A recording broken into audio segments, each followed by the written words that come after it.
Un porte-parole d'une armée qui a provoqué la mort de plus de 42 000 civils qui félicite des journalistes. Je dis que votre chaîne fait du travail excellent par rapport à la présentation du conflit des deux côtés.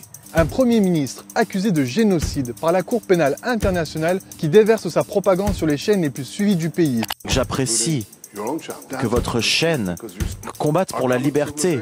Des hooligans israéliens présentés comme des victimes par les médias français malgré des actions haineuses. Et tout cela au calme.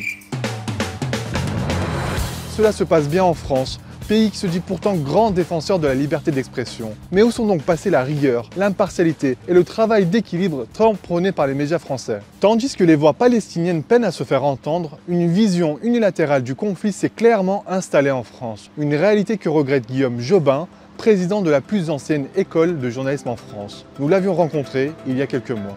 Une des raisons notamment, comme disaient certains patrons de médias en off, c'est « oui, mais on n'a pas de journalistes présents du côté palestinien ». Mais je dis « mais venez nous demander ».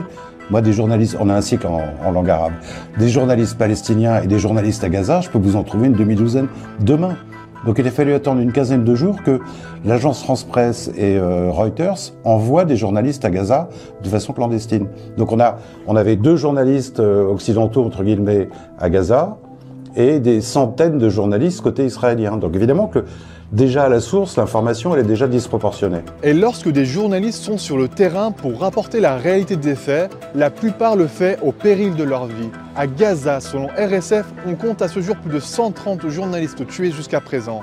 Pour simplement avoir fait son travail, Mohamed Kassi a publiquement été recadré par son employeur pour un présumé manquement aux règles journalistiques. L'humoriste Guillaume Meurice a carrément été licencié de France Inter après des propos sur Benyamin Netanyahou, intouchable visiblement le Premier ministre israélien. Et pourquoi? Eh bien, toute critique envers Israël ou Benyamin Netanyahou est assimilée à de l'antisémitisme. On nous a accusés, on m'a accusé moi d'être le représentant du Hamas en France, d'être le représentant de Poutine aussi. Donc il me manquait le Venezuela, donc je vais aller faire un tour au Venezuela pour être sûr d'avoir tous les péchés d'Israël, entre guillemets.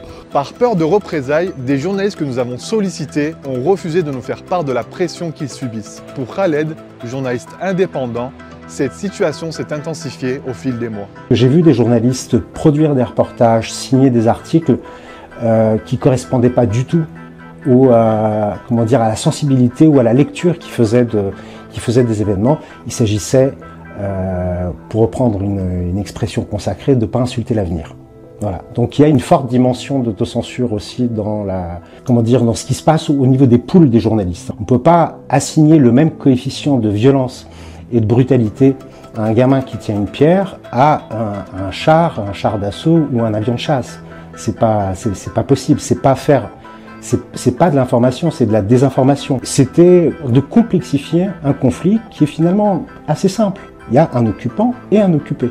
La finalité, c'est de reprendre le narratif israélien. Par exemple, ses patrons de presse, ses rédacteurs en chef, je pense que pour beaucoup d'entre eux, il y a une adhésion sincère à la défense de l'État d'Israël. Ça implique de fermer les yeux sur un génocide, mais ça me fait penser à la phrase de Mitterrand quand il y a eu le génocide rwandais. Vous savez, un génocide, c'est pas très grave chez ces gens-là.